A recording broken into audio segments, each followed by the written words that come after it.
guys, welcome back to the channel where I cover missing persons, unsolved cases, crime news, and more. Well, while I've been hoping for the verdict from the judge and Tommy's evidentiary hearing, we do have new stuff. We got closing arguments, and so in this video, I'm going to go through the state's closing argument. So this is going to be a long one. So grab your drinks if you drink water or whatever you drink, and get ready to listen. You don't have to watch because I'm just reading, so something you can do while you're cleaning the house or whatever. So let's jump right in. So last month there was this one post that said order of reassignment from Judge Carson to Judge Marquise, which I thought was really odd because Judge Marquise was the judge originally on it, so I wasn't really sure what that was going on, and it was a nothing burger, obviously, so yeah. So this right here is the memorandum of law. It's the state of Florida's post-evidentiary hearing closing argument, and as you can see, or maybe not see because it's kind of small, but it's 61 pages. And then if you go up, you'll see defense has exhibits and written arguments. So this is a lot. So like I said, it's not going to be an all-in-one video for sure. And I want to go through it all. If we don't read every page, I definitely want to sift through as much as possible in Tommy's case. So we're going to jump right in. So they just filed this yesterday, and it looks like 4:38 p.m. So that's why it kind of appeared today on the clerk's website, because, you know, it takes some time for all this stuff to pop up. Again, state of Florida versus William Thomas Zeigler Jr. So again, this is the state of Florida's post-evidentiary hearing closing argument and memorandum of law.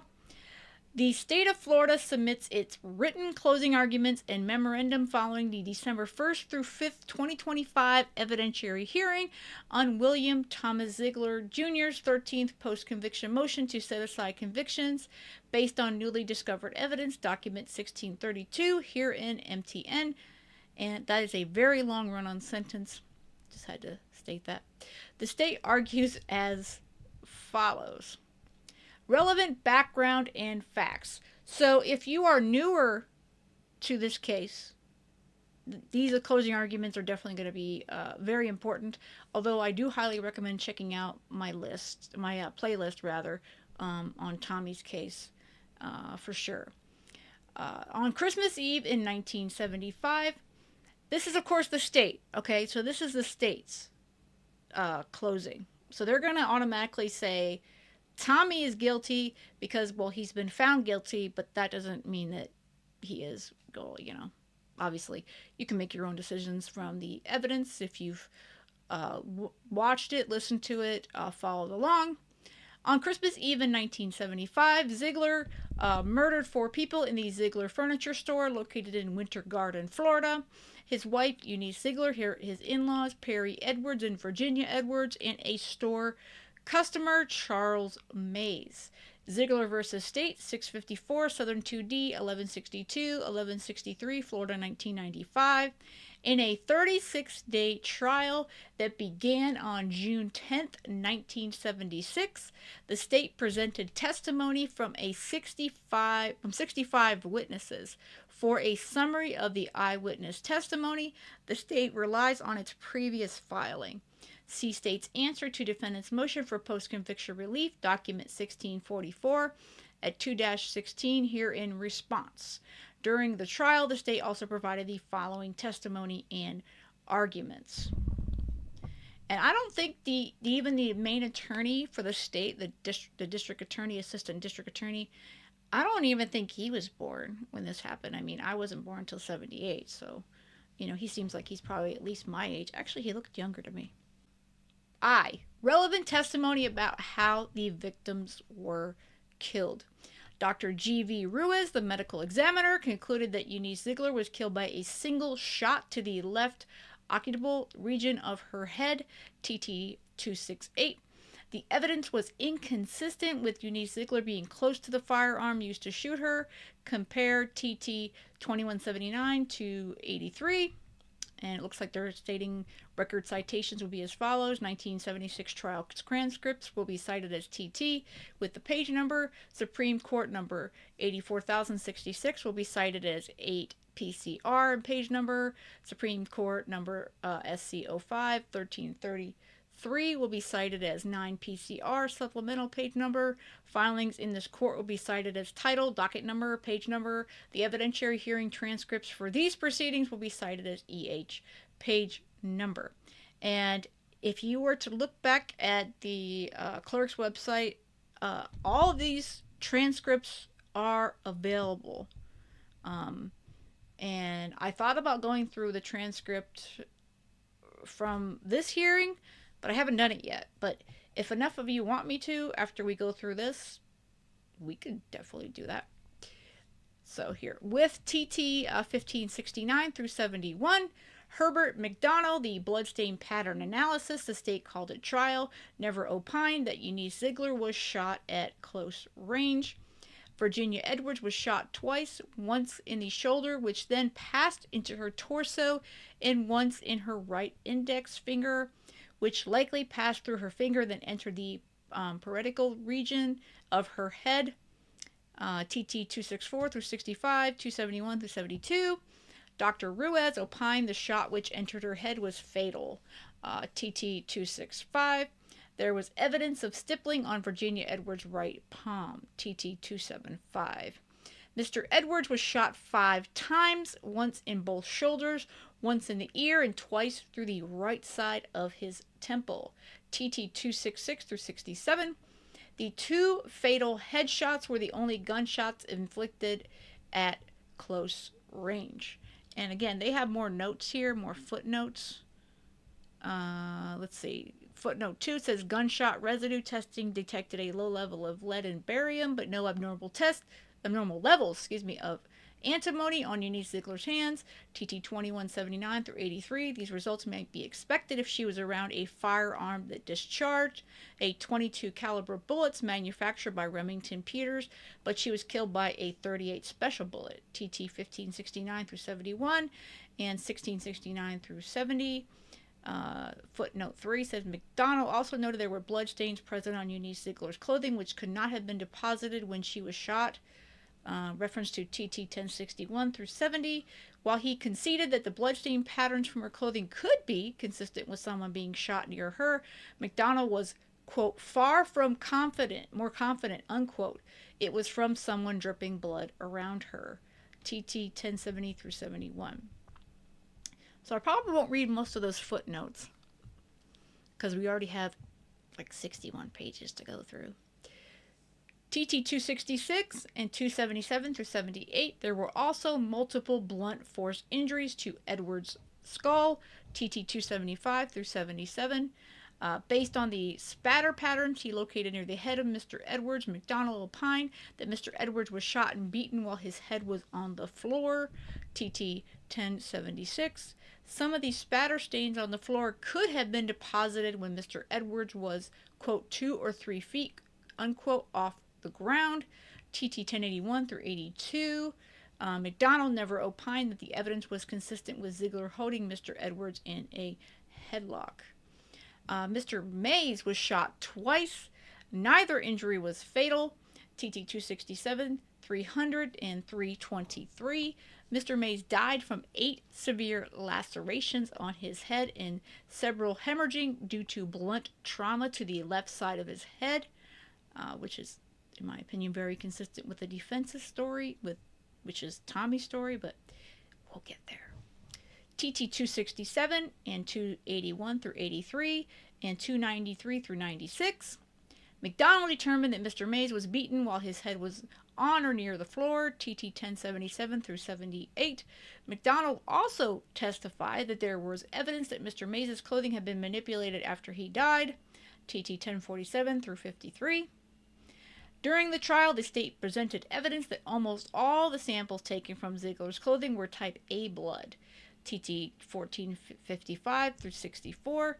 There was also some type O blood found on a cutting from Zeigler's pants and cuttings from his underwear. TT 1461 through 64. I'm going to be saying TT in my head all night long. 2.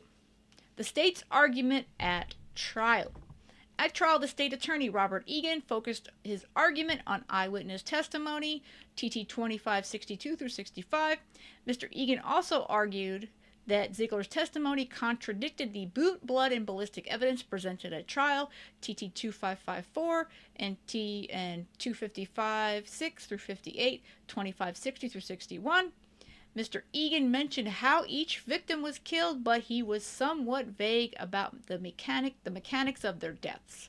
CEG TT 2669, saying exactly everything that happened in that store we may never know. Well, that I agree with. I think there's a lot that happened that night that we may never know. I mean, Tommy was, knocked out, and there's 4 other that there was other dead. So the fact remains, you have, Eunice Zeigler was murdered, the Edwards were murdered, and then Charlie Mays is dead. 4 people, and then Tommy.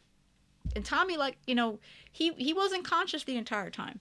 So I agree with that statement. Exactly everything that happened, we may never know. I think that's pretty agreeable. On Eunice Zeigler's and Virginia Edwards' death, Mr. Egan argued both were shot in the head, but never suggested Zeigler was close when he fired the fatal shots. TT 20 through 21. Mr. Egan stated both Perry Edwards and Charlie Mays fought for their life.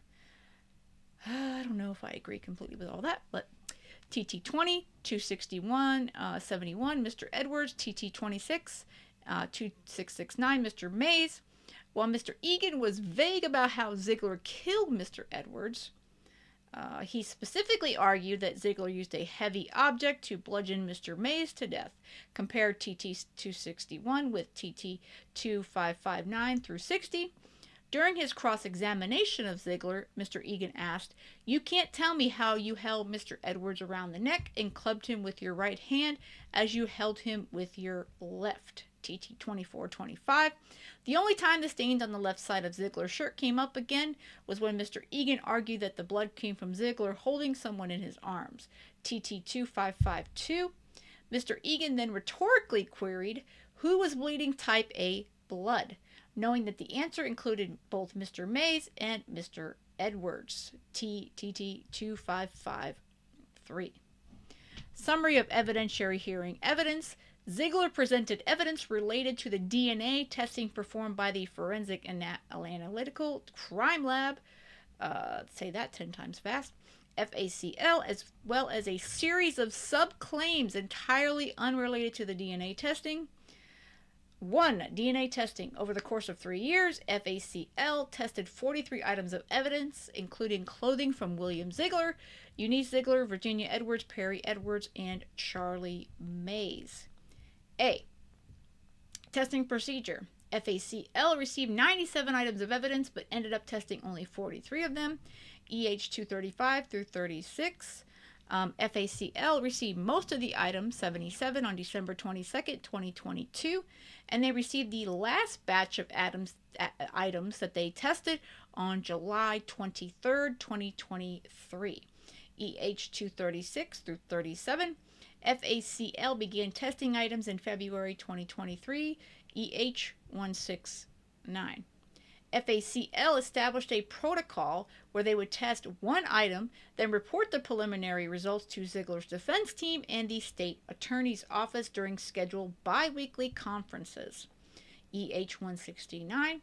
After the meetings, FACL would then await instructions from Zeigler's defense team on which item they wanted to test next. EH 234 through 35. While the formal reports were not published until mid-2024, Zeigler's defense team had been aware of the preliminary results long before the formal reports were finalized, EH 238 through 40. Sometime after the original reports were finalized, FACL and Zeigler's defense team ceased communicating with the state attorney's office. EH 260 through 61 and 287 through 88. On July 25th of 2025, FACL published revisions to the initial reports, EH 180 through 81. With these revisions, FACL abandoned the original reports because they contained technical errors. EH255 through 56, and 288. FACL also tested additional samples taken from Mr. Mays' sweatshirt and pants, as well as samples collected from a green pillow. See Defense Exhibit 8, EH226 through 27. The defense team also had FACL reanalyze samples from Eunice Zeigler's coat, Mr. Edwards' pants, and Mr. Mays' sweatshirt and pants using Richard Eichenblum's alternative reference profile, EH226 through 28. None of these new reports, however, were disclosed until August 6, 2025. See EH260 through 61, Defendant's Exhibit A1, A2, A3, Document 1652 through 54. And all this DNA stuff, for the most part, remember, we discussed it because this is all from the evidentiary hearing. So that was discussed in videos that I did. So definitely check out the playlist on this. During testing, approximately 79 samples yielded limited DNA results, EH174 through 75, 241 through 41 of Defense Exhibits 5 through 10. FACL initially did not develop any DNA profiles on these samples to preserve them for potential CODIS entry, EH175 through 76. But in the beginning of 2025, FACL discovered that they would be unable to submit any of their samples to a CODIS-eligible laboratory, EH241 and 288 through 89. Zeigler's defense team never requested FACL go back and develop DNA profiles on the samples that were with limited DNA results, EH241 through 42. B. Results related to William Zeigler. Zeigler's orange outer shirt. All three bloodstain pattern and analysts who testified at the hearing noted significant blood spatter on the front of Zeigler's shirt, EH149, 606, 834. Both Mr. Eichenblum and Anna Cox, the state's experts, noted there were spatter stains present on the collar, EH606 and 634. Ms. Cox noted there were also spatter on the interior side of the seam in front of the shirt, EH834 through 35. Mr. Eichenblum found it particularly relevant that there were small spatter stains on the cuffs of both of Zeigler's sleeves, EH604. Ms. Cox also noted there was a cast-off spatter on the side and back of Zeigler's shirt, EH834. In all these locations, FACL detected Mr. Mays' blood, Defense Exhibit 5 at 19. Zeigler's pants. Both Kenton Wong and Mrs. Cox noted significant spattering on the pants, EH149 through 51, 835. Significant spatter staining was noted on the top half of Zeigler's pant legs, EH150. Most of this spatter would have been produced while Zeigler was upright, not while he was prone on the floor, EH149 through 50. Of the 12 samples where FACL developed DNA profiles, 7 of them had Mr. Mays' DNA, Defense Exhibit 6 at 20 through 21.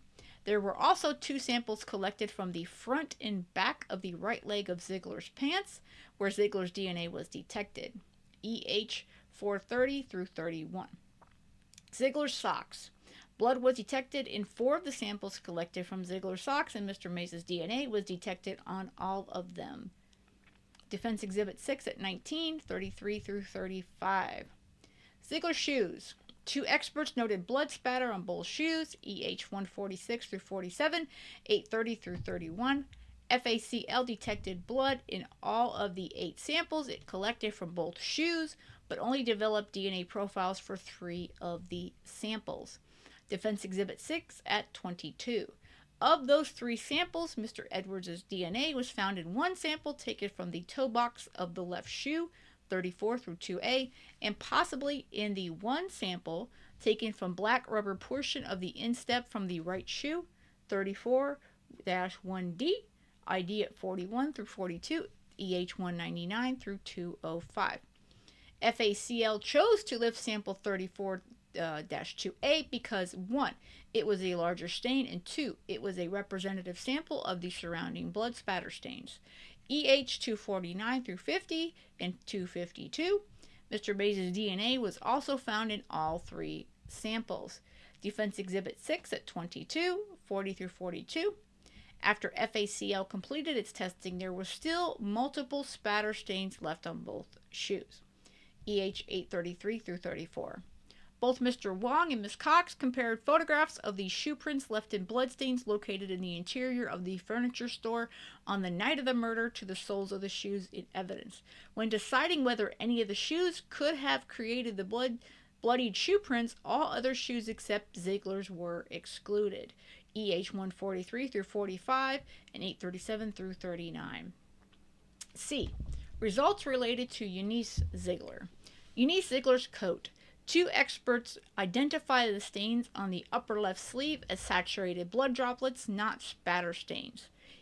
EH 128 through 30 and 779 through 82. Mr. Eichenblum suggested some of those stains could have been back spatter. EH 390, 485 through 87, and 549 through 52. Despite his opinion, he admitted he could not exclude the possibility that these were satellite stains from larger droplets or drip stains.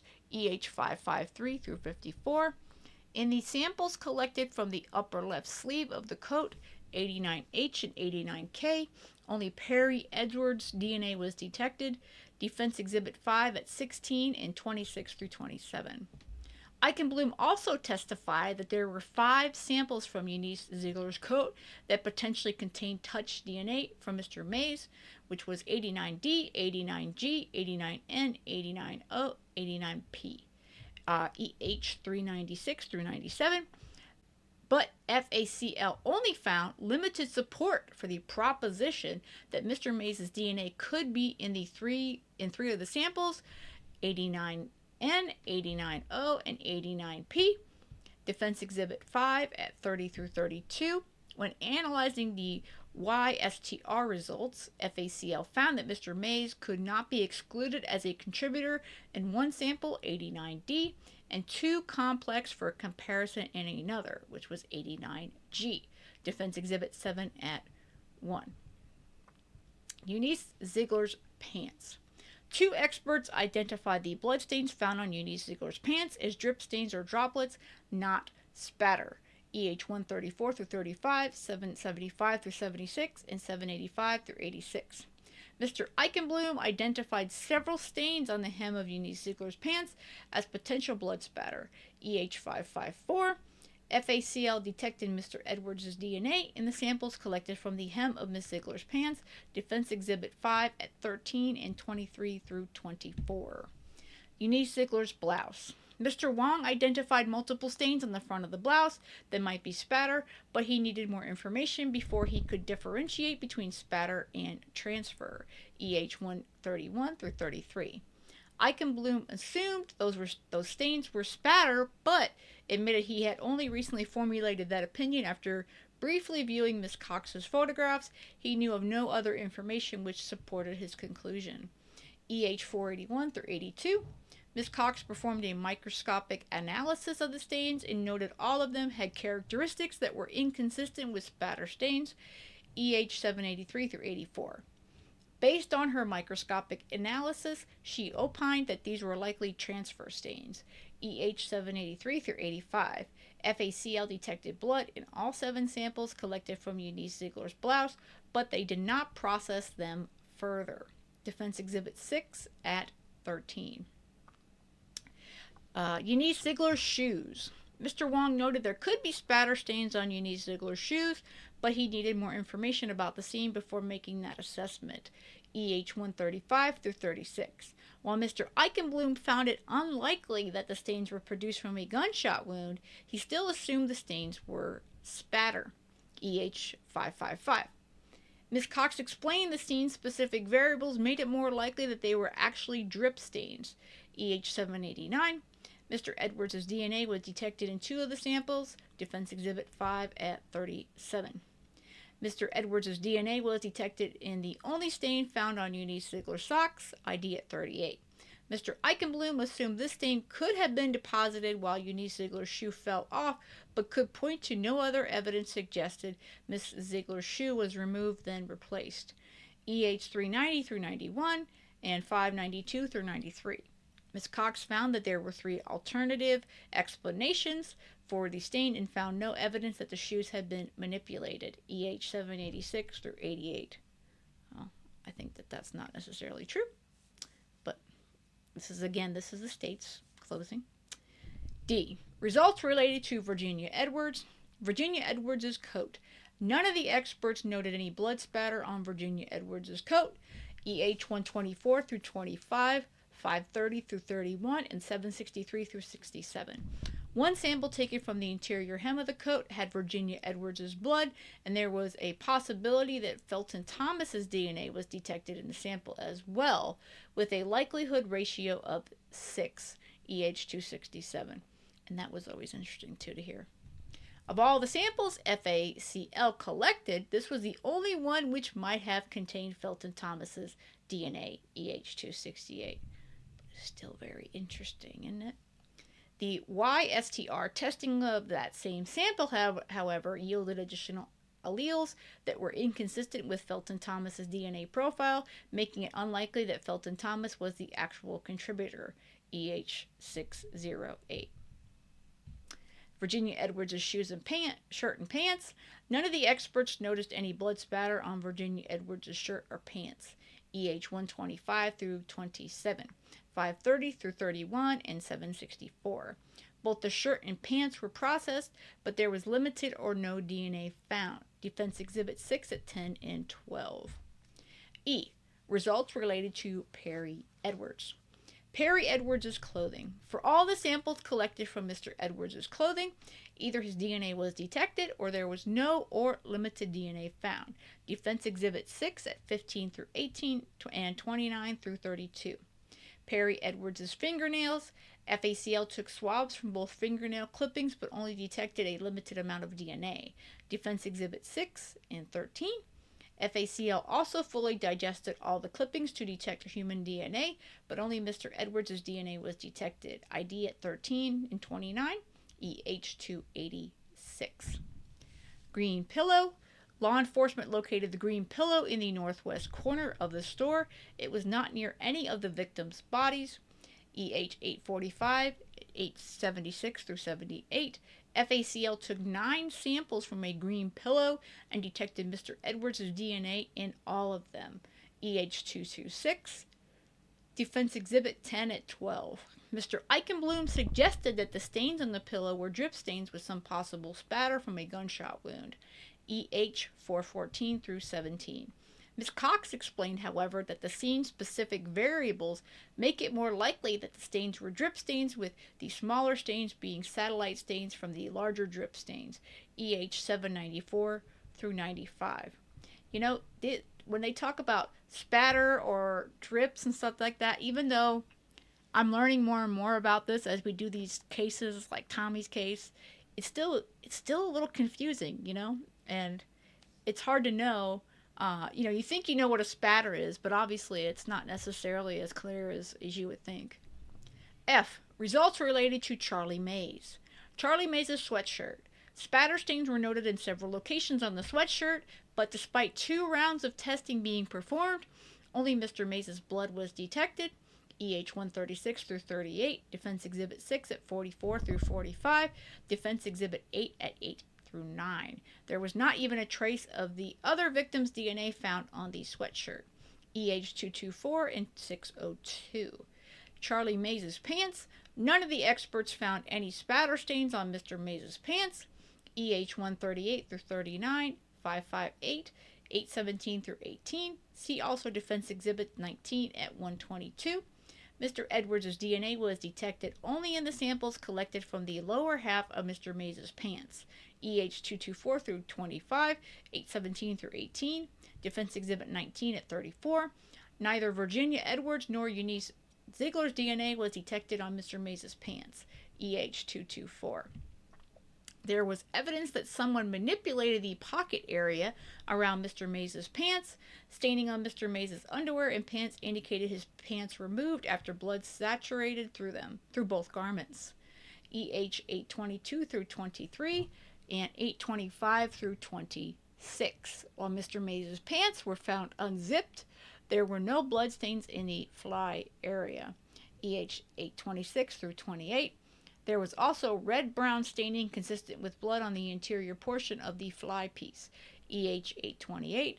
FACL did not sample any of these areas for testing. Yeah, it's a little weird that his pants were unzipped and all that. Then again, there's a lot of strange things about the scene, and of course this case. But again, a lot of us have already figured that out. 2. Subclaims unrelated to DNA testing. Most of the evidence unrelated to the DNA testing was offered through the testimony of Ibrahim Garcia.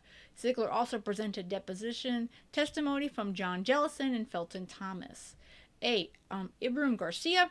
Ibrahim began his career more than a decade after Zeigler committed this quadruple homicide, spent his entire career working at the Miami Beach Police Department, is now working as a restaurant manager more than 8 years removed from any law enforcement practice, and has no familiarity with the investigative protocols that the Orange County Sheriff's Office and the Winter Garden Police Department used during the 1975 murder investigation. EH 638 through 50, 658 through 60. Despite his sparse knowledge of the investigating agency's protocols, he complained that the agencies failed to 1. Maintain adequate control over the scene, 2. Properly secure Zeigler's clothing, and 3. Document measurements of the scene. EH 667 through 670 and 714. He's correct. Mr. Garcia also believed that the collection of forensic evidence was inadequate.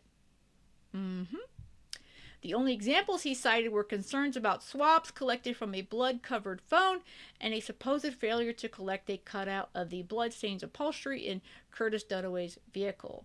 EH 680 through 81.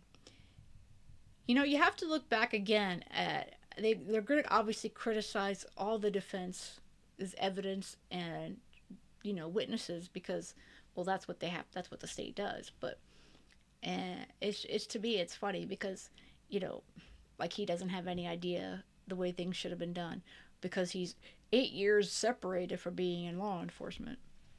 Mr. Garcia also offered a variety of arguments to support his supposition that there might have been other shooters involved at the scene. First, Mr. Garcia suggested that there were bullets found on the scene that did not match any of the firearms introduced into evidence. EH 730 through 736. Second, Mr. Garcia pointed to the number of firearms involved in the murders and assumed this must mean multiple perpetrators were involved. EH 735 through 36.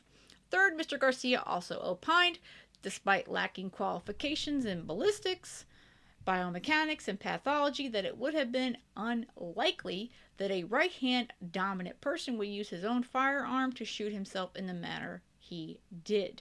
EH 684 through 93.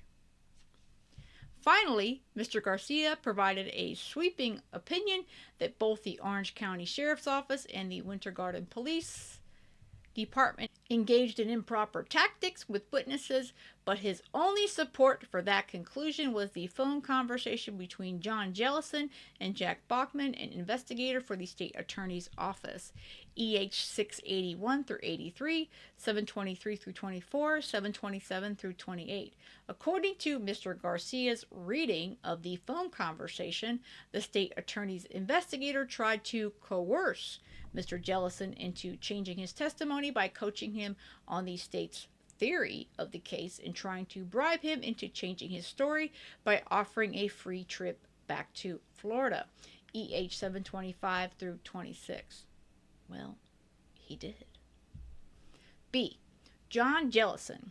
Mr. Jellison testified that on Christmas Eve in 1975, his family was staying on the ground floor of the Winter Garden Inn, State Exhibit 7 at 13. This is a place that no longer exists, for anyone curious.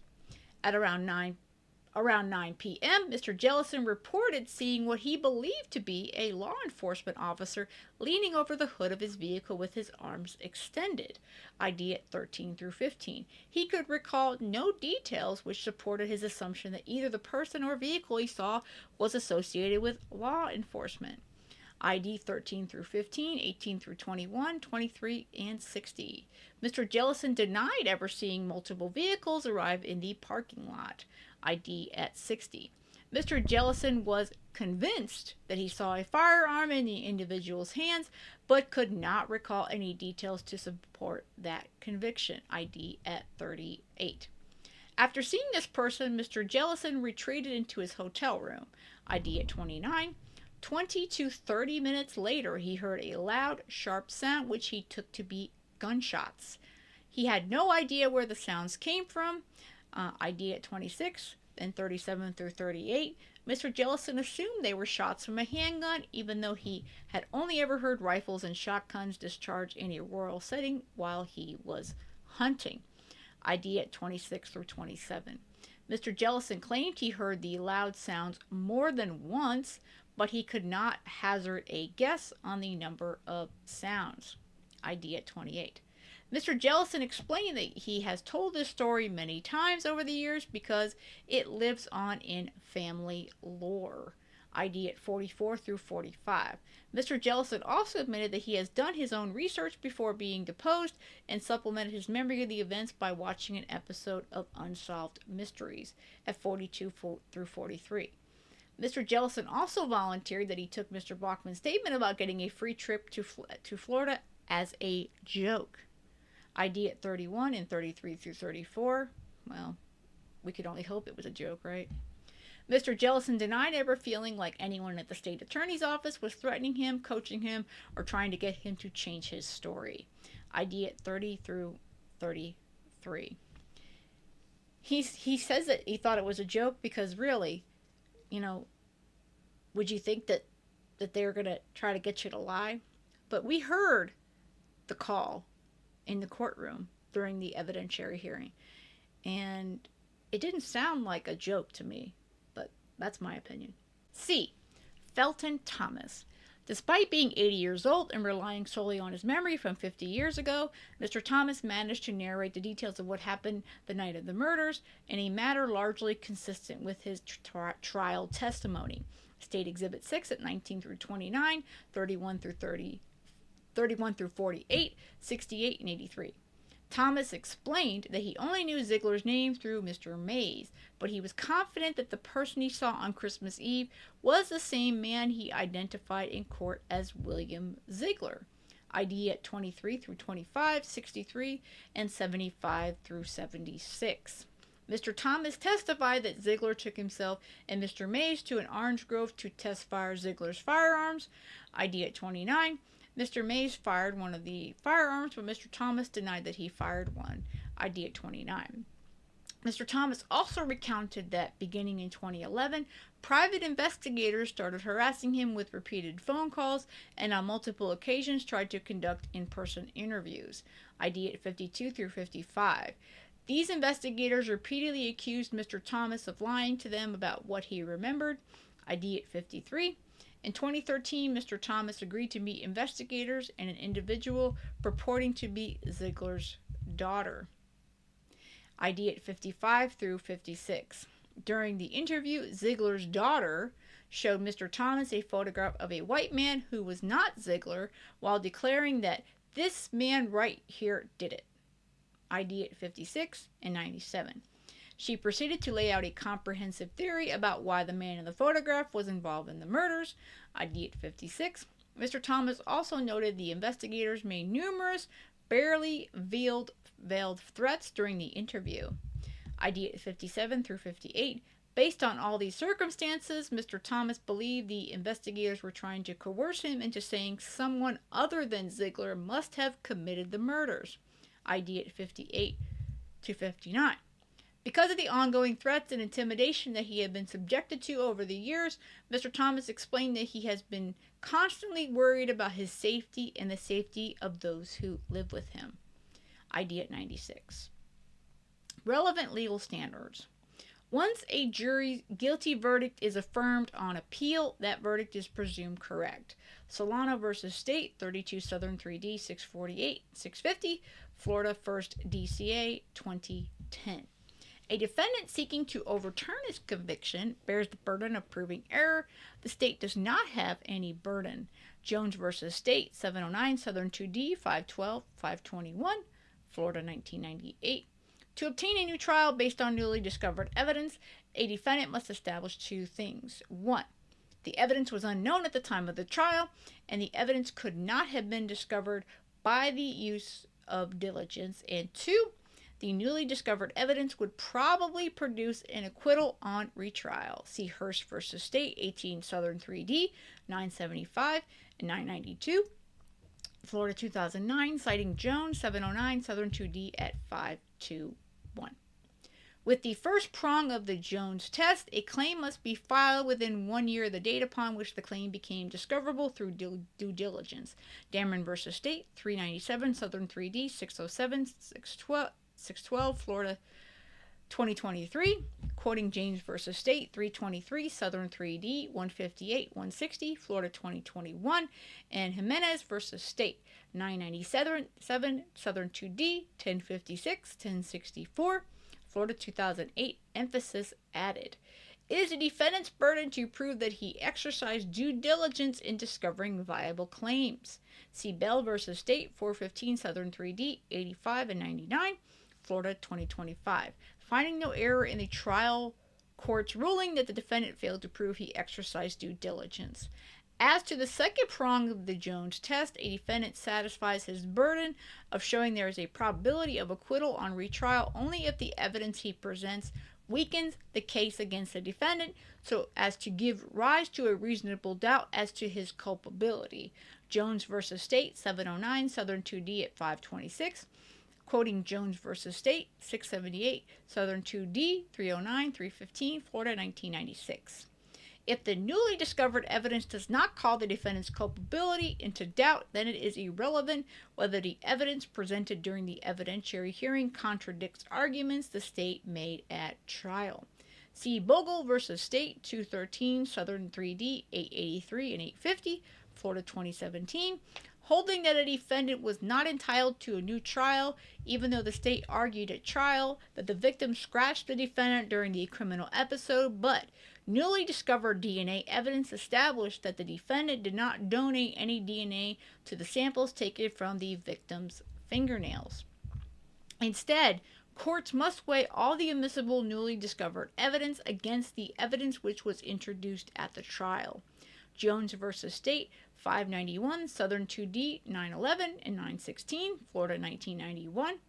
This cumulative analysis should consider 1. Whether the evidence goes to the merits of the case or whether it constitutes impeachment evidence. 2. Whether the evidence is cumulative to other evidence in the case. 3. The materiality and relevance of the evidence. And 4. Any inconsistencies in the newly discovered evidence. Jones 709, Southern 2D at 521. Florida law also imposes procedural restrictions on claims brought in successive motions. First, previously raised and rejected claims are procedurally barred from being relitigated in a successive motion. Hendricks v. State, 136 Southern 3D, 1122 and 1125, Florida 2014. Defendants cannot circumvent this limitation by deploying new arguments for previously litigated claims. Saracey v. State, 773 Southern 2D, 34, 40 and 10, Florida 2000. The relitigation bar also applies even if the defendant provides newly discovered evidence related to previously litigated claims. Rogers v. State, 409 Southern 3D, 1257 and 1266, Florida 2025. Second, a defendant is not permitted to plead one set of facts or arguments in his written motion, then present a different set of facts or arguments during an evidentiary hearing. See Florida R. Crim P.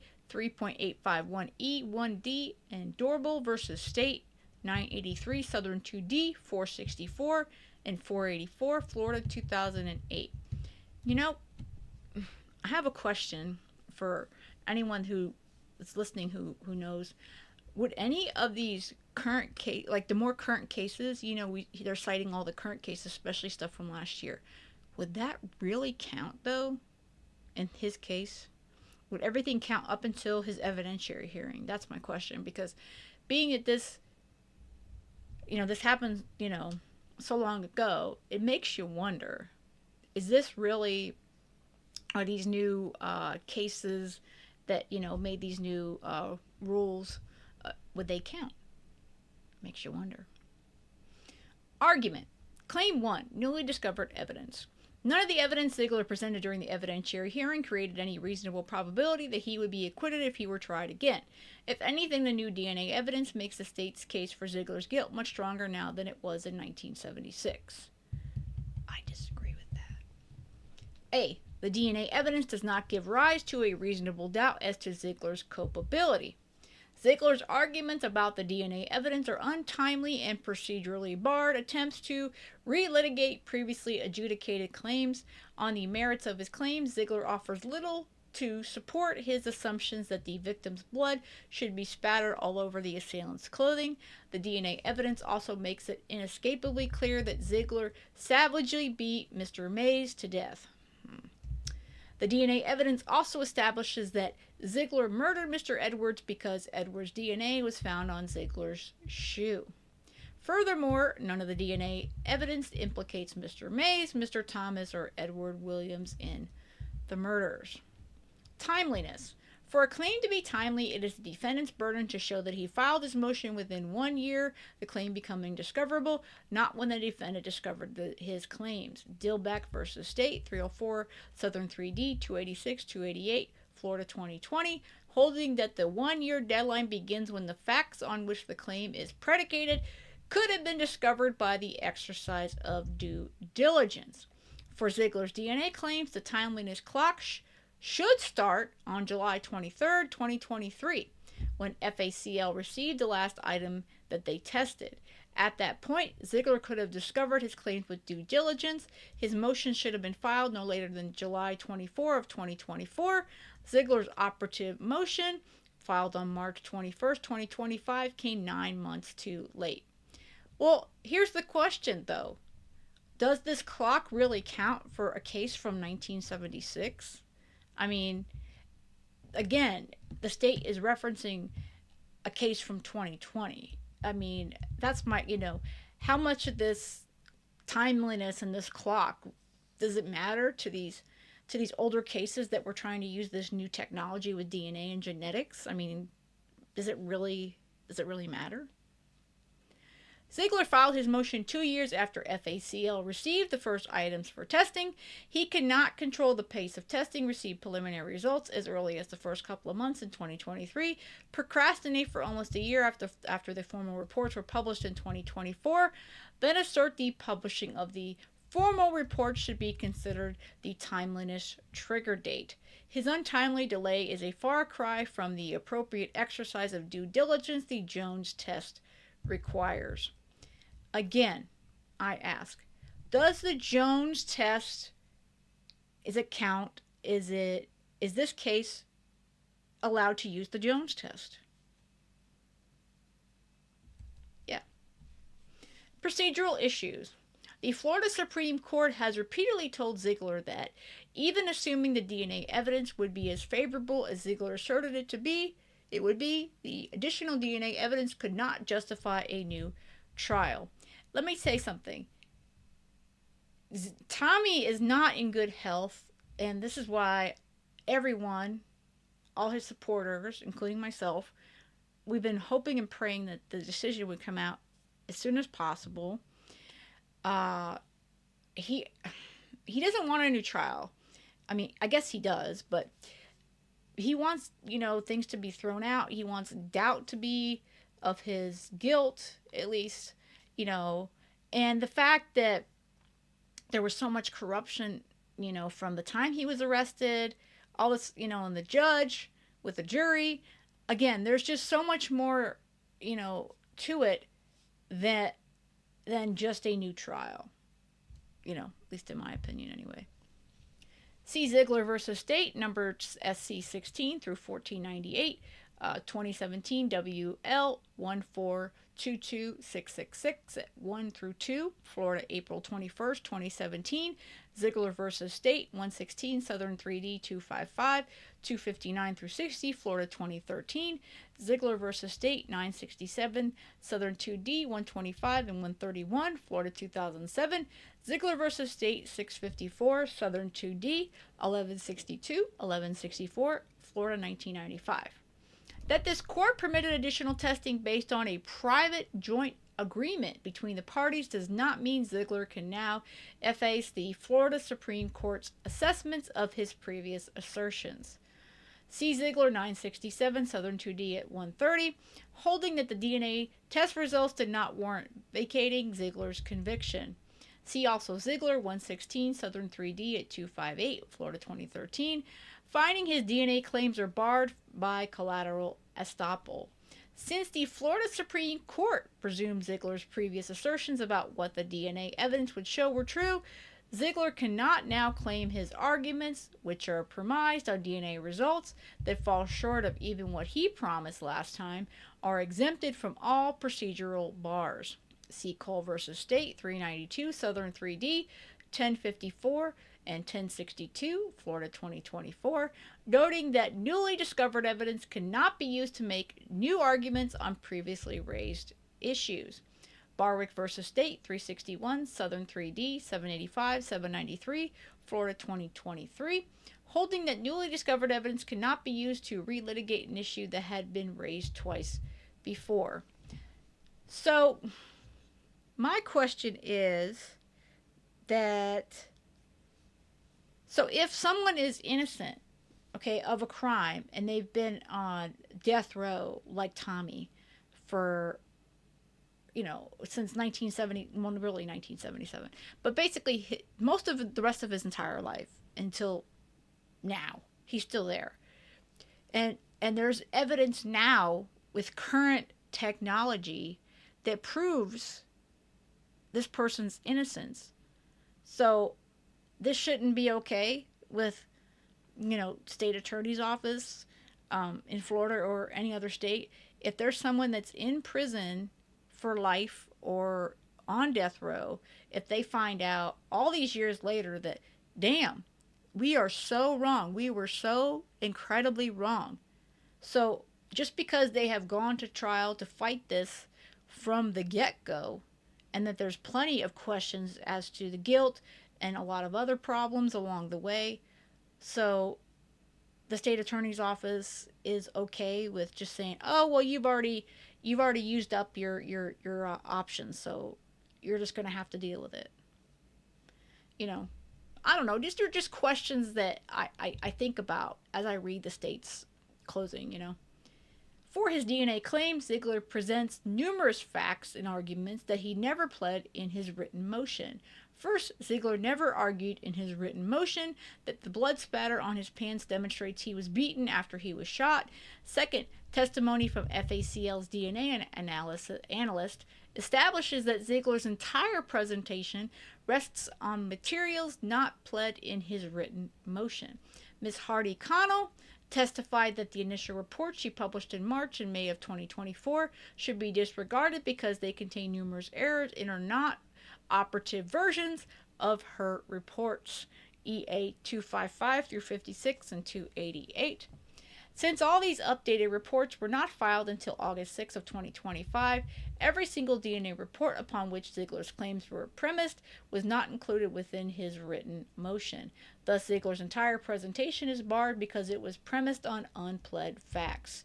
See Doorbell 983 Southern 2D at 484. Merits. Zeigler presented no competent evidence to support his assertion that an abundance of the victim's blood should be present on the assailant's clothing. Only Mr. Mays and Mr. Edwards were injured in a manner consistent with spatter being deposited on the assailant's clothing. DNA from both of these victims was detected on Zeigler's clothing. Additionally, blood spatter and DNA evidence severely undermined Zeigler's trial testimony. Finally, none of the DNA evidence comes close to implicating Mr. Mays, Mr. Thomas, Mr. Williams, or some unknown perpetrator or perpetrators in any of the murders. I disagree. The DNA evidence from Zeigler's clothing reinforces Zeigler's culpability for murdering Charlie Mays and Perry Edwards. Yep, I disagree with that too, but okay. Every bloodstain pattern analysis to examine Zeigler's clothes found that there were numerous spatter stains on Zeigler's shirt, pants, and shoes.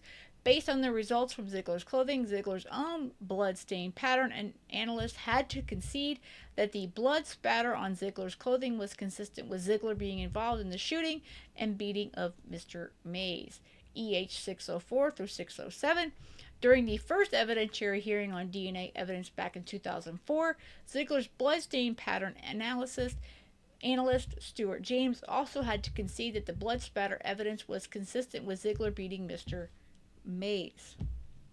See Defense Exhibit 19 at 121 and 135 through 38, 144 through 45, 181 through 82, 189 through 90. Those concessions doom Zeigler's argument. Zeigler 967, Southern 2D at 130 through 31. 21 years later, history has repeated itself. Zeigler attempts to downplay this devastating concession by claiming the evidence matches his self-defense theory. EH 965. The Florida Supreme Court has already unequivocally rejected this argument. See Zeigler 967, Southern 2D at 130 through 31. The evidence makes it apparent why Zeigler's claim is unsustainable. Zeigler's shirt, pants, and shoes were covered in Mr. Mays' blood. Zeigler's experts conceded there was a significant amount of Mr. Mays' blood spatter identified across the front of Zeigler's shirt. EH 149, 605 through 07. Anna Cox noted there were notable cast-off stains on the side and back of Zeigler's shirt. EH 834. Small spatter stains from Mr. Mays' blood were also found on both of Zeigler's sleeves. EH 604. There was also a significant amount of Mr. Mays' spattered blood on Zeigler's pants. EH 150. There is no way to reconcile the carnage Zeigler created on scene with Zeigler's vague description of a fight with shadowy assailants. Compare TT 2406 through 11 with EH 819 through 21. If a jury were presented with this DNA evidence, the only reasonable conclusion they could reach is that Zeigler murdered Charlie Mays. Again, self-defense I think is very, very probable there. So I'm not sure that I agree with that, but you know. The DNA evidence is also consistent with Zeigler murdering Perry Edwards. The spatter stains observed on the floor in Mr. Edwards' head are the only clear evidence that back spatter from a gunshot wound occurred while the assailant was standing near any of the victims. EH 808 through 09. The pattern and shape of the spatter stains near Mr. Edwards, in contrast to the stains observed near Mr. Mays, indicate that his blood spattered directly onto the floor. EH 808 and 819 through 20. If blood spattered on the assailant, the most likely place it would have spattered is on the assailant's shoes. Mr. Edwards' DNA was detected in at least one of the 3 full-tested spatter stains from Zeigler's shoes, ID at 41 through 42. The simplest explanation for why Mr. Mays' and Mr. Edwards' DNA was found in the same sample is because their blood spatters commingled after Zeigler killed them. Zeigler's strains mightily to bury these results in a mountain of speculative possibilities that either do not stand up to scrutiny or contradict assumptions he wishes this court to make about other evidence when it suits his narrative. Compare EH 423 through 24 with EH 597, 830 through 33 regarding the shape of the bloodstain on Zeigler's shoe. EH 569 through 76 with EH 600 through 01. Emphasizing different possibilities with a minor contributor to a sample based on whether it's helpful to Zeigler's theory. See also EH 53 and 153, speculating that Mr. Edwards' DNA could just be saliva, even though that would still place Zeigler near a still-alive Edwards, while some event caused Mr. Edwards to expel saliva from his mouth. Even though retesting the shoes was the easiest way to confirm whether finding Mr. Edwards' DNA was anomalous, Zeigler's defense team did not test more of the spatter stains on the shoes, but they did have time to test additional items again. It should be no mystery to this court why, after the state pointed out that the evidence destabilized Zeigler's narrative, the party with the burden of proof in these proceedings chose not to verify their own speculative suggestions. The circumstantial evidence also demonstrates that Zeigler manipulated the crime scene. The positioning of all the firearms and lack of visible blood on a gun holster found in the store indicate those items were placed near the victims after the murders occurred. EH 819 through 20, 829 through 30. Furthermore, a metal crank was found positioned near Mr. Mays' hands in a manner inconsistent with him using it to attack someone. EH 822 through 24. This positioning suggests someone staged the crank after Mr. Mays was murdered. Based on the alterations to Mr. Mays' shirt and pants, it appears both items of clothing were manipulated after Mr. Mays died. EH 822 through 23, 826 through 28. Law enforcement recovered approximately $400 in cash from Mr. Mays' pants pockets. TT 912, 2334 through 35. If Zeigler leaned over Mr. Mays' body while manipulating those pockets, it would explain how Mr. Mays' blood saturated parts of Zeigler's shirt. See Defense Exhibit 19 at 151 through 158. This evidence points to Zeigler stuffing cash into Mr. Mays' pockets to frame him for these murders. Or someone else did that afterwards. There's also evidence that Zeigler could have used a pair of rubber gloves and a raincoat to manipulate the crime scene. Yeah, right. Zeigler had ready access to both the raincoat and rubber gloves that went missing on the night of the murders. So did law enforcement. Just saying. TT 149 through 51. A rubber tip from one of the missing gloves was recovered in the area near Eunice Zeigler's body. EH 801 through 02. If the piece of the rubber glove was torn while Zeigler was wearing it, then it is likely his fingers were injured in the process.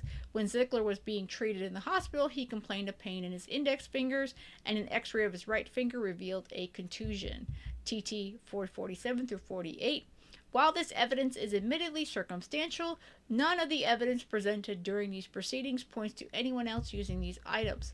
All of these circumstantial evidence is consistent with Zeigler manipulating the crime scene to make it appear that multiple burglars were involved, whereas Zeigler would have had a significant motive for staging the scene. Any supposed burglars would have had no reason to rearrange the crime scene in a manner that would further inculpate themselves. So no one else could have been trying to set him up, right? The forensic evidence does not give rise to reasonable doubt about Zeigler's culpability for murdering Eunice Zeigler and Virginia Edwards. Zeigler's assumption that Eunice Zeigler's and Virginia Edwards' blood would have projected onto their murderer's clothing is unsupported by the forensic evidence.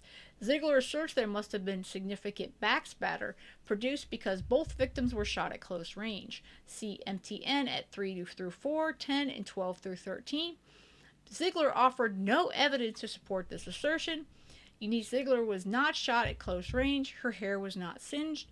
There is no stippling on her clothes or face. Even the results from the gunshot residue test demonstrate that her fatal wound was not inflicted at close range. If she was not shot at close range, the chance of any backspatter getting on her assailant's clothing would be significantly reduced. EH 381.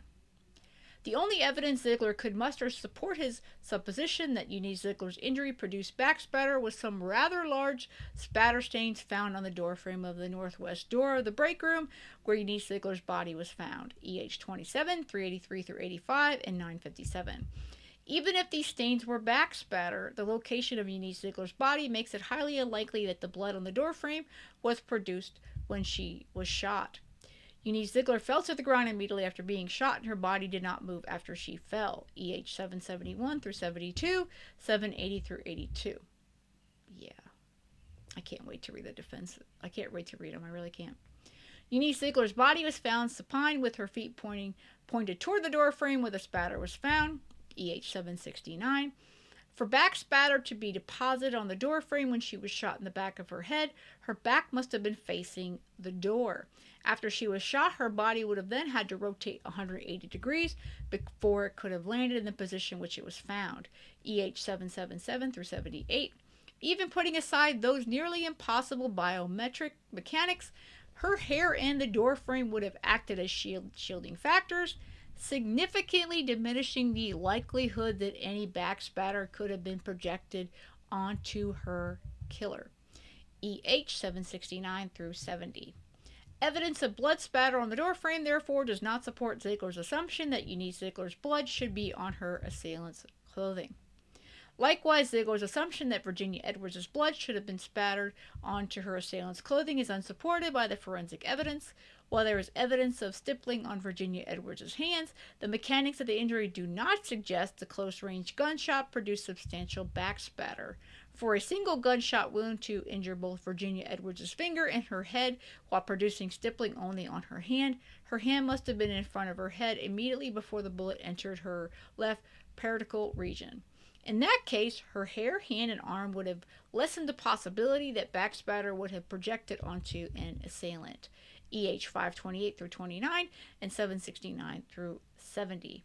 More significantly, there was no backspatter identified on either Virginia Edwards' hands or on her coat. EH 763 through 67. Zeigler has presented no evidence that Virginia Edwards' blood spattered onto her killer's clothing. 3. I3s. None of the DNA evidence implicates Charlie Mays in the murders. Zeigler continues to insist that the saturation and transfer bloodstains on Mr. Mays' pants with Mr. Edwards' DNA must mean that Mr. Mays keeled on or near Mr. Edwards while he beat and shot Mr. Edwards. EH 27 through 28, 961 through 63. See also TT 2610 through 12. As the Florida Supreme Court recognized the last time Zeigler made this argument, this evidence is entirely consistent with Zeigler attacking Mr. Mays while he was near the blood pooling around Mr. Edwards' body. Zeigler v. State, 967, Southern 2D, 125 and 130, Florida 2007. Zeigler provides no reason why this court should not reach the same conclusion. If anything, the new evidence has severely undermined Zeigler's argument. As Anna Cox explained, the pool of blood around Mr. Edwards' body was disturbed after it had already pooled on the floor. EH 603 through 04, 811 through 12. Had Mr. Mays kneeled on or around Mr. Edwards while Edwards was still alive, there would be a noticeable void in the blood pool. The photographic evidence shows there was no void.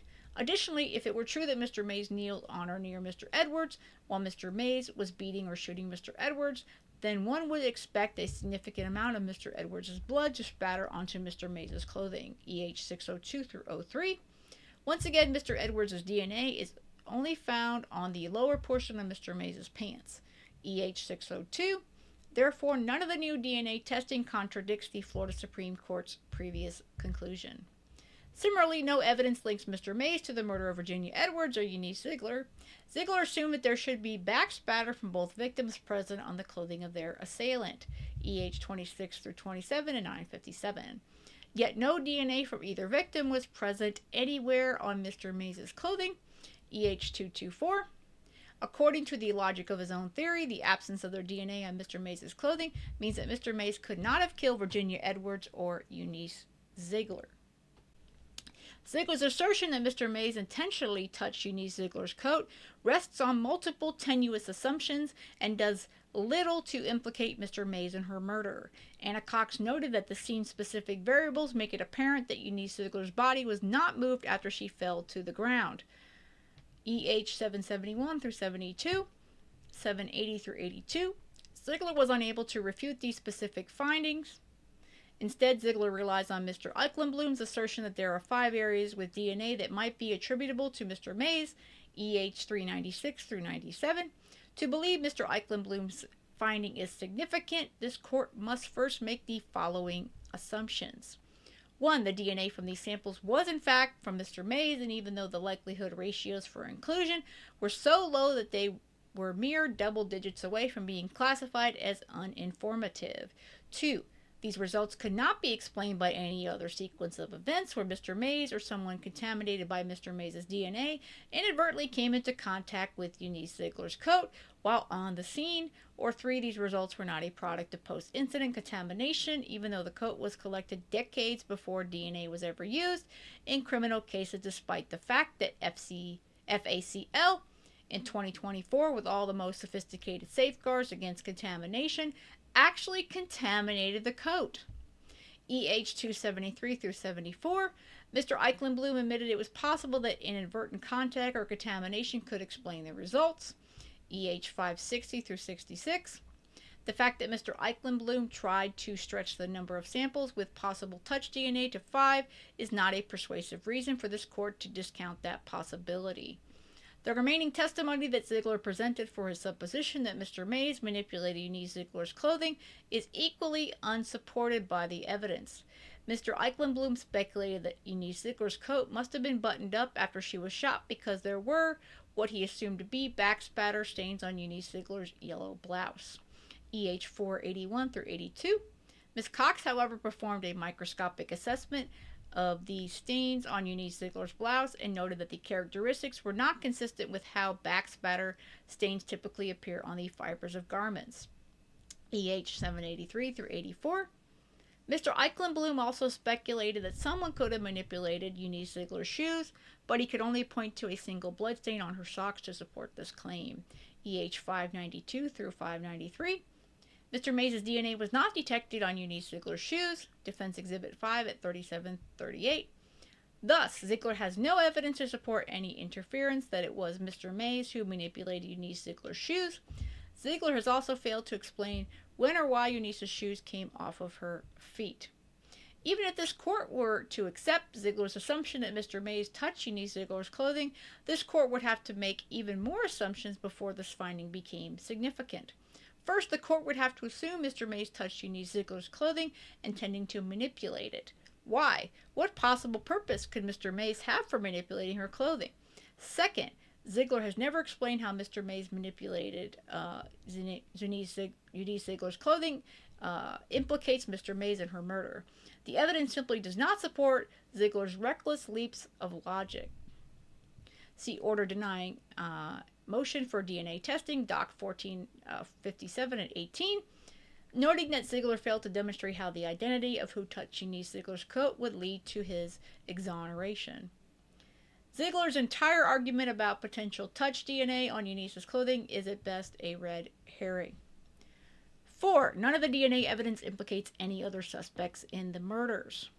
Since his initial trial, Zeigler has suggested that Charlie Mays, Felton Thomas, and Edward Williams must have been part of a murderous band of burglars who infiltrated the store and committed these murders. See TT 2572, 2576 through 97. Zeigler has been touting FACL's DNA testing as comprehensive and thorough. EH 1425. But despite this comprehensive testing, Zeigler has no DNA evidence to support his theory that any of these men were involved in the murders.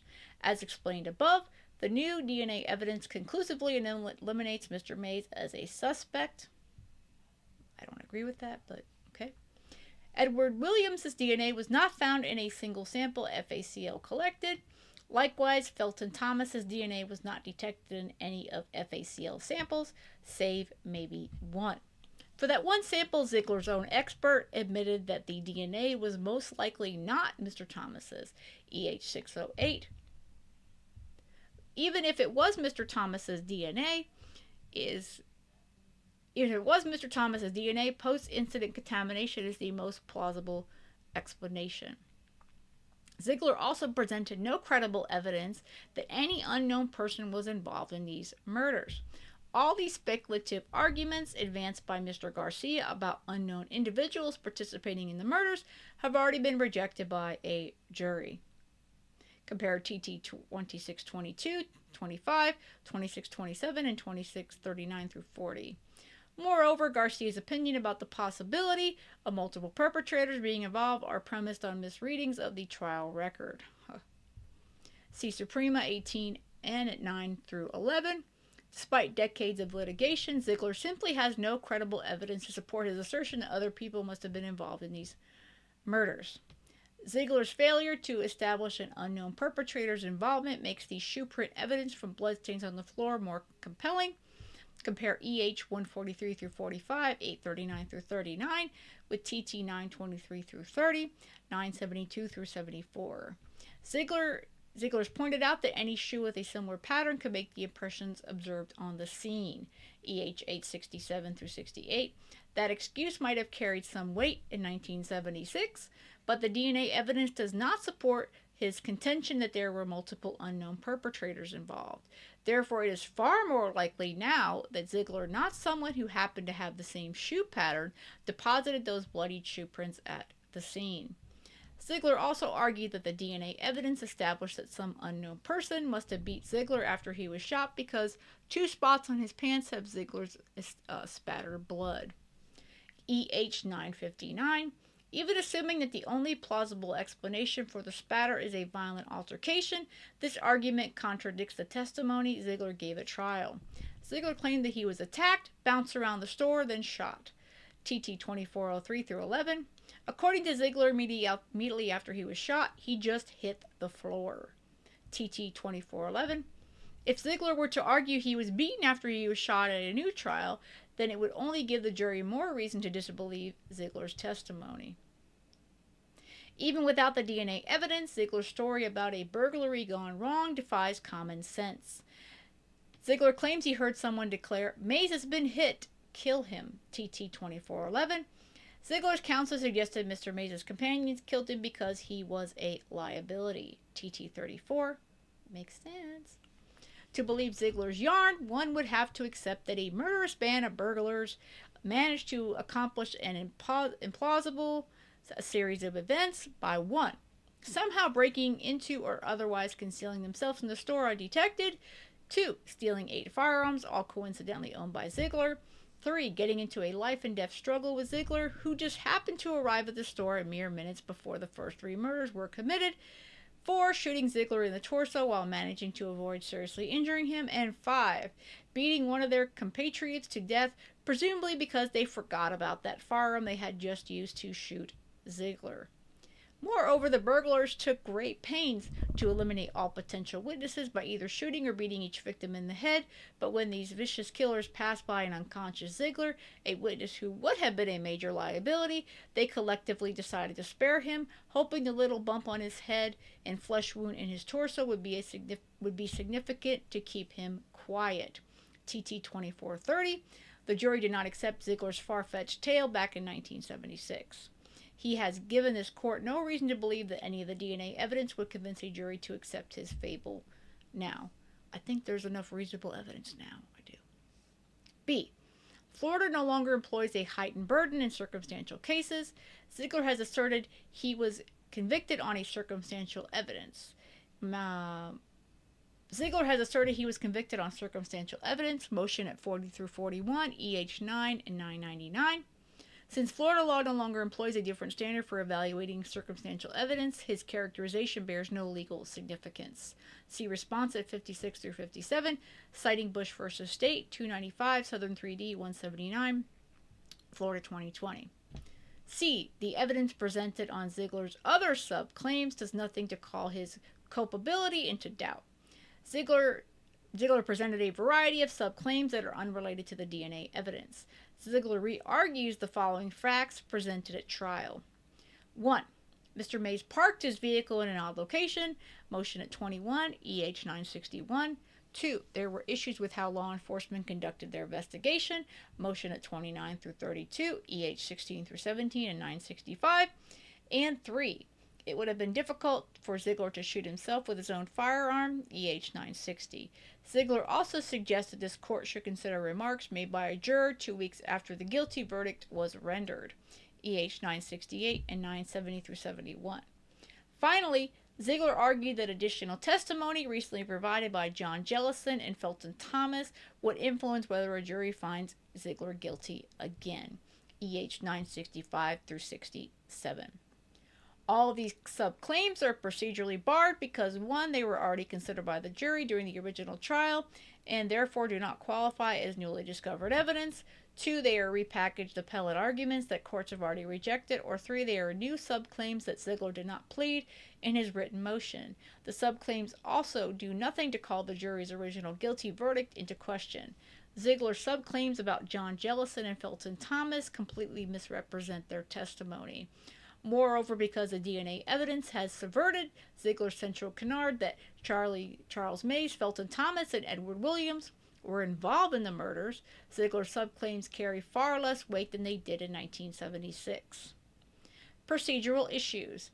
All of Zeigler's non-DNA subclaims simply rehash claims that were addressed on direct appeal or in previous post-conviction proceedings. See State's motion to strike certain witnesses and exhibit and limit presentation of evidence.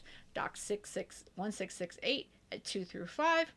While the state understands this court ruled that Zeigler could present evidence on these subclaims during these proceedings, Zeigler has made no effort to explain how the newly discovered DNA evidence should compel a different result than what the courts have already decided. See Bell v. State, 421, Southern 3D, 399, and 408, Florida 2025. A defendant cannot revive a rejected direct appeal claim by repackaging it under a different label in post-conviction. Zeigler offers most of the non-DNA subclaims under the facade of Ibrahim Garcia's expertise, but an expert's summation of evidence does not make the repackaged claims newly discovered evidence. Walls v. State, 423, Southern 3D, 865 and 874 through 75, Florida 2025, holding that a claim of newly discovered evidence premised on a recently authored expert report was procedurally barred because the report relied on facts that were available years before the relevant post-conviction motion was filed. Because all of Mr. Garcia's testimony is premised on facts that have been known for decades, his entire testimony is procedurally barred. Zeigler also suggests that, in considering whether to grant a new trial, this court should weigh comments a juror made 2 weeks after the guilty verdict was recorded about feeling pressure to vote guilty. EH 968, 90 through 970 through 71. Florida law foreclosed this argument because it inheres in the verdict and relates to the jury's deliberations.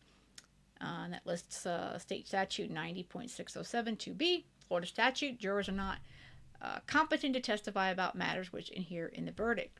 Simpson v. State, 3 Southern 3D, 1135 and 1143, Florida 2009, declining to grant a new trial where a juror recanted their guilty verdict because of an alleged undue pressure from other jurors.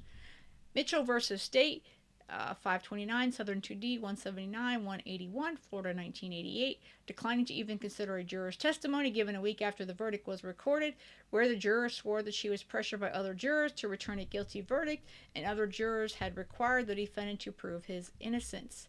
State v. Ramirez, 73 Southern 2D, 218, 219, Florida 1954, holding that it's settled law that a juror, after solemnly entering his verdict in court, is not to be believed or heard when, after the discharge of the jury of which he was a member, he swears that he never approved or consented to the verdict. See also Martin v. State, 322 Southern 3D, 2538, Florida 2021, explaining that it is improper to use the Jones test to evaluate claims about deliberations.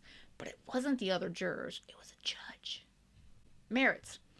Zeigler's grab bag of subclaims about the sufficiency of the evidence presented at trial have already been weighed, measured, and found absolutely wanting. Even if this court were inclined to believe a story that lives on in family lore, John Jellison's testimony contradicts Zeigler's own theory of the case. The best Zeigler could come up with on Felton Thomas, after persistently harassing Mr. Thomas over the years, is minor impeachment on a single fact that Mr. Thomas remembers differently nearly 50 years after the trial. 1. The jury already rejected Zeigler's subclaims about the sufficiency of the evidence presented at trial. The arguments Zeigler presented about the sufficiency of the trial evidence were already presented in one form or another to the jury in 1976.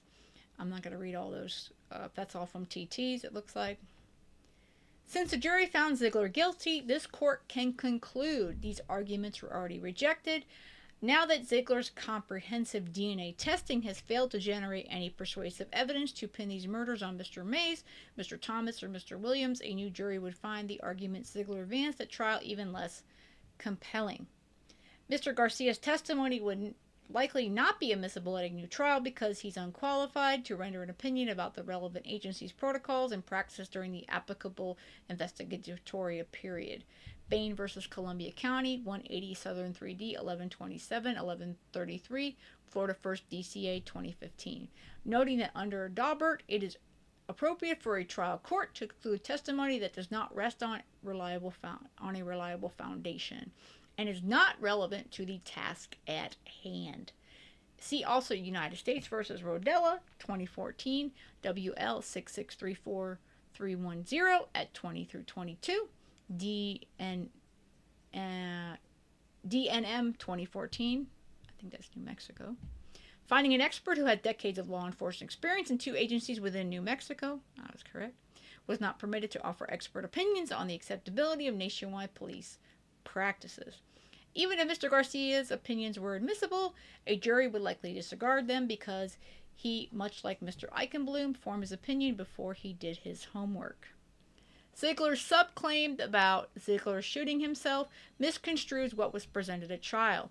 Zeigler argues that it was unlikely that Zeigler would risk using a .357 Magnum caliber Colt revolver to shoot himself, EH 687 through 88, 691 through 93. But none of the spent cartridges recovered from the Colt revolver were .357 Magnum cartridges. They were all less potent, 38 special cartridges, TT 1606 through 07, EH 692. That both Mr. Garcia and Zeigler's attorneys missed this critical fact is not just an embarrassing oversight, it also undermines one of the central premises of this subclaim. CEH 693, agreeing that a .38 caliber bullet would cause less damage to the body than the .357 Magnum bullet. Moreover, it ultimately does not matter how Zeigler shot himself because the FBI ballistics expert who testified at trial conclusively refuted Zeigler's version of events. Compare TT 2410. Zeigler claimed his assailant shot him at a distance much further than 6 inches away, with TT 1640 through 16 explaining the microscope and chemical analysis of Zeigler's shirt established that the gunshot wound was inflicted by a contact or near contact within 6 inches of Zeigler's shirt. Shot. Zeigler offers no plausible counter to this forensic evidence. The only fair assessment here then would be to treat this subclaim the same way the jury did in 1976, reject it as baseless. 2. John Jellison's testimony lacks credibility and contradicts Zeigler's theory. Mr. Jellison's testimony about what he remembers is heavy on presumptions but light on particulars. Mr. Jellison assumed the vehicle he saw was a law enforcement vehicle. He presumed that he saw a firearm and he heard what he took to be gunshots. State Exhibit 7 at 29. A jury is unlikely to believe this story because, by Mr. Jellison's own admission, it is a tale that lives on in family lore. ID at 44. The phone call between Mr. Bachman and Mr. Jellison would likely not be admissible at trial because it constitutes hearsay. It certainly would not be admissible for the purpose of demonstrating the effect on the listener, i.e. to show improper or coercive conduct, because Mr. Jellison denied it had the effect Zeigler alleges. See ID at 33 through 34. If a jury did hear the phone call, they would most likely take Zeigler's reading of the call about as seriously as Mr. Jellison took Mr. Bachman's statement about giving the Jellison family a free trip back to Florida. ID at 31, I took it as a joke. Even if this court were to treat Mr. Jellison's testimony as dogma, it contradicts Zeigler's own theory. At trial, Zeigler argued that he and Mr. Williams arrived at the furniture store around 7:25 to 7:30 p.m., TT 2574, 2636. If Zeigler's account is correct, then all the shooting would have occurred well before 9 p.m. No evidence suggested law enforcement arrived on the scene before Zeigler phoned Ted Van Denter's house around 9:15 p.m., TT 359, 380. There is no evidence that any firearms were discharged into or around the back parking lot or anywhere near the rear exit. If anything, Mr. Jellison's story aligns more closely with Mr. Egan's suggestion that Zeigler might have shot himself immediately after making his phone call. TT 2551 through 52. Hearing testimony that contradicts Zeigler's own theory would not likely alter the jury's decision and does not give rise to any reasonable doubts as to Zeigler's culpability. See Zeigler v. Crosby, 345, 3D 1300 and 1304, 11th Circuit, 2003. Finding Mr. Jellison's testimony contradicts the entire theory of the defense. 3. Felton Thomas has not recanted his trial testimony despite years of harassment from Zeigler's investigators. Zeigler alleged in his written motion that Felton Thomas had recanted 2 elements of his trial testimony. 1, his identification of Zeigler, and 2, his testimony about himself and Mr. May shooting firearms in the Orange Grove. Motion at 23 through 25. Zeigler argues that Mr. Thomas lied during his trial testimony because he was subjected to significant coaching and pressure from police. Motion at 21 through 22. The testimony Mr. Thomas provided during his deposition, however, makes it apparent that, once again, Zeigler's allegations do not match reality. Mr. Thomas's deposition testimony nearly 50 years after the incident is remarkably consistent with his trial testimony. Compare TT 1155 through 69 with State Exhibit 6 at 27 through 48. The only difference is that Mr. Thomas now says he did not handle any firearms in the orange grove. This change is inconsequential. A jury would likely understand that Mr. Thomas changed his testimony because his memory of holding a firearm faded. See State Exhibit 6 at 95. More importantly, Zeigler never explained why firing or not firing a firearm in the orange grove is even remotely incriminating. Since Zeigler has failed to produce any other evidence that incriminates Mr. Thomas, a jury would have no reason to infer that his change in testimony somehow implicates Mr. Thomas in the murders. Mr. Thomas's testimony illustrates that it was not law enforcement officers who engaged in improper pressure tactics, but Zeigler's investigators. Zeigler's investigators have hounded Mr. Thomas with repetitive phone calls, baseless accusations that he was lying, and implicit threats to his safety. See States Exhibit 6 at 52 through 59 and 96 through 97. They even impersonated Zeigler's non-existent daughter and then tried to coach Mr. Thomas on their theory of the case. If a jury had heard that Mr. Thomas's testimony had remained largely consistent, despite constant harassment from Zeigler's investigators, they would find his testimony even more credible now than the jury who heard his testimony back in 1976. Claim 2, actual innocence. Zeigler's written motion also perfunctorily asserts a claim of actual innocence. Motion at 45. The state reiterates that this claim is insufficiently pled, not independently cognizable under Florida law, procedurally barred, and duplicative of any arguments offered in the claim. See responses 56 and 12. Conclusion. Nearly 50 years ago, a jury convicted Zeigler relying on the testimony of eyewitnesses like Edward Williams, Felton Thomas, Mattie Mays, Frank Smith, Curtis Dunaway, Regina Thomas, and Mary Stewart. See TT 2564 through 65. See also Zeigler v. State 116 Southern 3D 255 and 256 Florida 2013 and Zeigler v. State 967 Southern 3D 125 131 Florida 2007, quoting Zeigler v. State 654 Southern 2D 1162 1164 Florida 1995. Finding that accepting Zeigler's versions of events would require a jury to disbelieve these witnesses. Nothing Zeigler presented during this evidentiary hearing calls any of the eyewitness testimony into question. Therefore, the state respectfully asks this court to deny Zeigler's motion. Whew. All right. And, of course, it's signed by the Assistant Attorney General, Joshua Snow. Yeah. So that is the state's closing argument. I have to admit, it would have been interesting to hear Snow actually talking and saying it, but, you know, it is what it is. I'm very anxious to dive into Zeigler's team, the defense's closing, and all the evidence that they put out. But we will be doing that in the next couple videos. This one's going to be super long, but at least you guys got the entire state's closing here.